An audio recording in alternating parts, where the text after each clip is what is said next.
morning, guys. Whoa, don't you be starting that cell phone holder. Don't you be falling down. Knock it off. I haven't even started the treadmill yet and it's already fallen down. Alright, good morning. September 22nd. My hair is in my face today. Dedication of Jerusalem's wall, Nehemiah 12:27 through 43, 445 BC. For the dedication of the new wall of Jerusalem, the Levites throughout the land were asked to come to Jerusalem to assist in the ceremonies. They were to take part in the joyous occasion with their songs of thanksgiving and with the music of cymbals, harps, and lyres.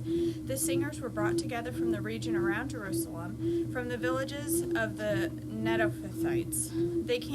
They also came from Beth Gilgal and the rural areas near Geba and Asmaveth, for the singers had built their own settlements around Jerusalem. The priests and Levites first purified themselves, then they purified the people, the gates, and the wall. I led the leaders of Judah to the top of the wall and organized 2 large choirs to give thanks. One of the choirs proceeded southward along the top wall of the Dung Gate. Hoshea, and half the leaders of Judah followed him, along with Azariah, Ezra, Meshullam, Judah, Benjamin, Shemaiah, and Jeremiah. Then came some priests who played trumpets, including Zechariah, son of Jonathan, son of Shemaiah, son of Mattaniah, son of Micaiah, son of Zechar, a descendant of Asaph.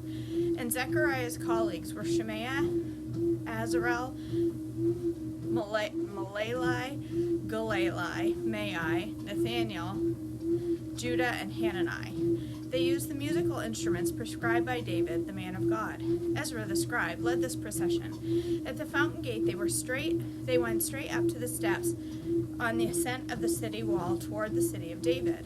They passed the house of David, and then proceeded to the water gate on the east. The second choir, giving thanks, went northward, around the other way to meet them. I followed them, together with the other half of the people, along with the top of the wall, past the tower of the ovens to the broad wall. Then past the Ephraim gate to the old city gate, past the fish gate, and the tower of Hananel on the top of the tower of the 100. Then we continued on to the sheep gate and stopped at the guard gate.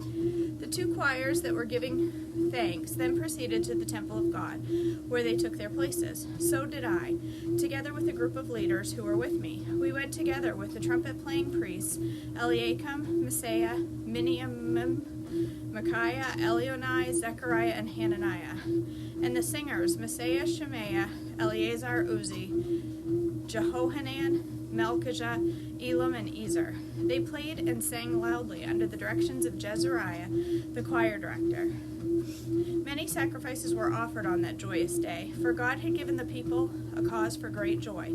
The women and children also participated in the celebration, and the joy of the people of Jerusalem can be heard far away.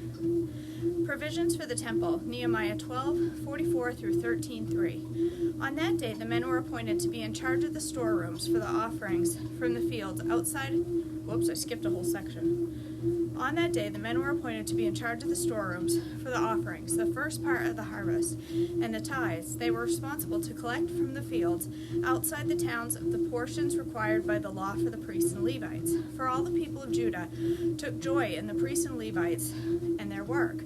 They performed their services to their God and the service of purification, as commanded by David and his son Solomon, and so did the singers and the gatekeepers.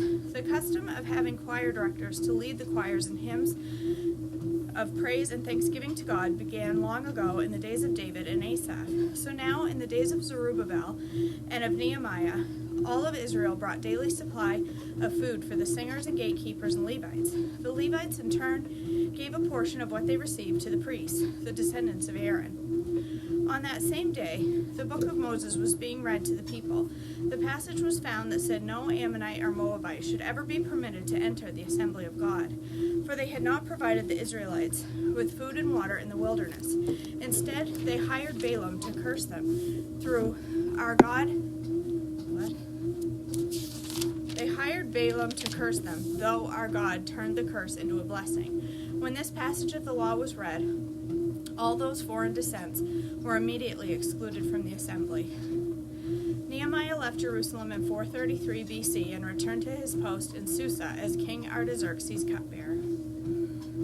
Nehemiah's absence from Jerusalem. Nehemiah 13, 4-6. Before this had happened, Eliashib the priest, who had been appointed as supervisor of the storerooms of the temple of our God, and who was also a relative of Tobiah, had converted a large storeroom and placed it in Tobiah's disposal. The room had previously been used for storing the grain offerings, the frankincense, various articles for the temple, and the tithes of grain, new wine, and olive oil, which were prescribed for the Levites, the singers, and the gatekeepers, as well as the offerings for the priests.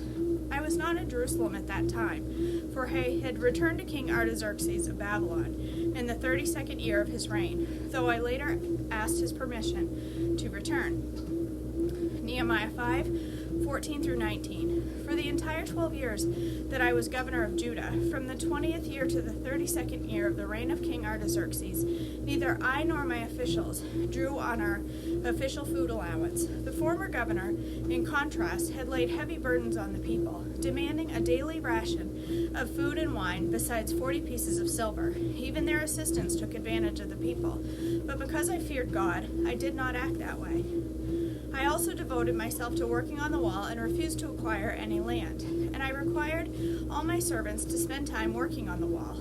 I asked for nothing, even though I regularly fed 150 Jewish officials at my table, besides all the visitors from the other lands. The provisions I paid for each day included 1 ox, 6 choice sheep or goats, and a large number of poultry. And every 10 days we needed a large supply of all kinds of wine. Yet I refused to claim the governor's food allowance, because the people already carried a heavy burden. Remember, O my God, all that I have done for these people, and bless me for it. Nehemiah's return to Jerusalem. Nehemiah 13, 7-31, after 433 BC. When I arrived back in Jerusalem, I learned about Eliashib's evil deed in providing Tobiah with a room in the courtyards of the temple of God. I became very upset and threw all of Tobiah's belongings out of the room. Then I demanded that the room be purified, and I brought back the articles for God's temple, the grain offerings, and frankincense. I also discovered that the Levites had not been given their prescribed portion of food, so they and the singers who were to conduct the worship services had all returned to work in their fields. I immediately confronted the leaders and demanded, why was the temple of God neglected? Then I called the Levites back again and restored them to their proper duties. And once more, all the people of Judah began bringing their tithes of grain, new wine, and olive oil to the temple storerooms. I assigned supervisors for the storerooms, Shelemiah the priest, Zadok the scribe, and Pedaiah, one of the Levites. And I also appointed Hanan, son of Zachar and grandson of Mattaniah, as their assistant. These men had excellent reputations, and it was their job to make honest distributions to their fellow Levites. Remember this good deed, O my God, and do not forget all that I have faithfully done for the temple of my God and its services. In those days I saw the men of Judah treading out their wine presses on the Sabbath. They were also bringing grain, loading it on donkeys, and bringing their wine, grapes, figs, and all sorts of produce to Jerusalem to sell on the Sabbath. So I rebuked them for selling their produce on that day. Some men from Tyre, who lived in Jerusalem, were bringing in fish and all kinds of merchandise. They were selling it on the Sabbath to the people of Judah, and in Jerusalem at that. So I confronted the nobles of Judah. Why are you profaning the Sabbath in this evil way? I asked. Wasn't it just this sort of thing that your ancestors did that caused our God to bring all this trouble upon us and our city? Now you are bringing even more wrath upon Israel by permitting the Sabbath to be desecrated in this way. Then I commanded that the gates of Jerusalem should be shut, as darkness fell every Friday evening, not to be opened again until the Sabbath ended. I sent some of my own servants to guard the gates so that no merchandise could be brought through on the Sabbath day. The merchants and tradesmen with a variety of wares camped outside Jerusalem once or twice, but I spoke sharply to them and said, "What are you doing here, camping around the wall? If you do this again, I will arrest you." and that was the last time they came on the Sabbath. Then I commanded the Levites to purify themselves and to guard the gates in order to preserve the holiness of the Sabbath. Remember this good deed also, my God. Have compassion on me according to your great and unfailing love. About the same time, I realized that some of the men of Judah had married women from Ashdod, Ammon, and Moab. Furthermore, half their children spoke the language of Ashdod, or of some other people, and could not speak the language of Judah at all. So I confronted them and called down curses on them. I beat some of them and pulled out their hair. I made them swear in the name of God that they would not let their children intermarry with pagan people of the land. Wasn't this exactly what led King Solomon of Israel to sin? I demanded. There was no king from any nation who could compare to him, and God loved him and made him king over all of Israel. But even he was led into sin by his foreign wives. How could you even think of committing this sinful deed and acting unfaithfully toward God by marrying foreign women? One of the sons of Joiada, son of Eliashib, the high priest, had married a daughter of Sanballat the Horonite, so I banished him from my presence. Remember them, O my God, for they have defiled the priesthood and the solemn vows of the priests and Levites. So I purged out everything foreign and assigned tasks to the priests and Levites, making certain that each knew his work. I also made sure that the supply of wood for the altar and the first portions of the harvest were brought at the proper times. Remember this in my favor, O my God. Malachi's ministry may have occurred during the time of Nehemiah's absence from Jerusalem, beginning in 433 BC. The prophecy of Malachi 1:1, around 433 to 430 BC. This is the message that the Lord gave to Israel through the prophet Malachi. The Lord's love for Israel, Malachi 1:2-5. I have always loved you, says the Lord. But you retort, really? How have you loved us? And the Lord replies, this is how I showed my love for you. I loved your ancestor Jacob, but I rejected his brother Esau and devastated his whole country. I turned Esau's inheritance into a desert for jackals. Esau's descendants in Edom may say, we have been shattered, but we will rebuild the ruins. But the Lord of Heaven's army replies, they may try to rebuild, but I will demolish them again. Their country will be known as the land of wickedness, and their people will be called the people with whom the Lord is forever angry. When you see the destruction for yourselves, you will say, truly, the Lord's greatness reaches far beyond Israel's borders.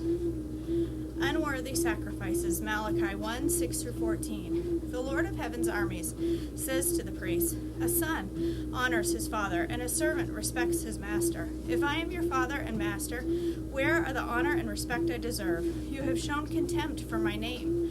But you ask, how have we ever shown contempt for your name? You have shown contempt by offering defiled sacrifices on my altar. Then you ask, how have we defiled the sacrifices? You defile them by saying the altar of the Lord deserves no respect. When you give blind animals as sacrifices, isn't that wrong? And isn't it wrong to offer animals that are crippled and diseased? Try giving gifts like that to your governor and see how pleased he is, says the Lord of Heaven's armies.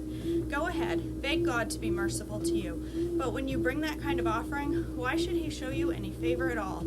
Asks the Lord of Heaven's armies. How I wish one of you would shut the temple doors so that these worthless sacrifices could not be offered.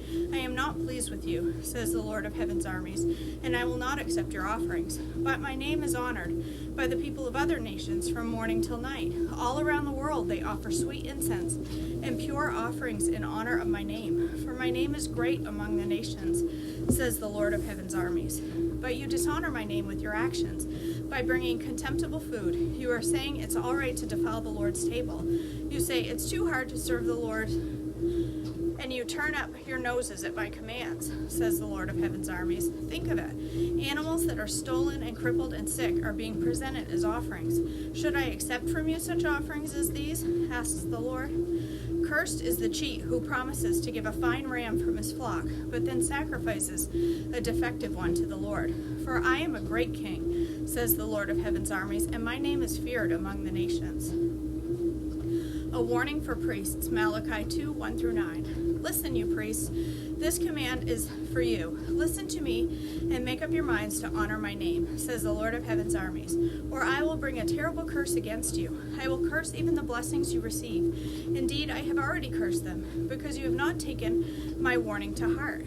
I will punish your descendants and splatter your faces with the manure from your festival sacrifices, and I will throw you on the manure pile. Then at last you will know that I who sent you this warning, that it was I who sent you this warning, so that my covenant with the Levites can continue, says the Lord of heaven's armies. The purpose of my covenant with the Levites was to bring life and peace, and that is what I gave them. This required reverence from them, and they greatly revered me and stood in awe of my name. They passed on to the people the truth, the instruction they received from me. They did not lie or cheat. They walked with me, living good and righteous lives, and they turned many lives from lives of sin. The words of a priest's lips should preserve the knowledge of God, and people should go to him for instruction. For the priest is the messenger of the Lord of heaven's armies. But you, priests, have left God's paths. Your instructions have caused many to stumble into sin. You have corrupted the covenant I made with the Levites, says the Lord of heaven's armies. So I made you despised and humiliated in the eyes of all the people. For you have not obeyed me, but you have showed favoritism in the way you carry out my instruction. Okay, that's it. Thank you for joining me this morning. Whew, I'm out of breath this morning. I'm a little tuckered. I don't even know what I'm doing. I feel like I'm going to fall asleep right here on the treadmill. I'm drowsy. All right, I'm going to go upstairs. I have breakfast almost ready because of the veggie full menu that we're following this week. I have most of my food prep done. So I'm going to go upstairs and make, I think today is sweetie hacked breakfast is what we're having. So sweet potatoes for breakfast. This is my jam, people. Potatoes for breakfast. I'm all about that. So I hope to see you up there in a few minutes. If not, I hope to see you back tomorrow for more Treadmill Devotions. I hope you all have a blessed Wednesday. Love you guys. Bye.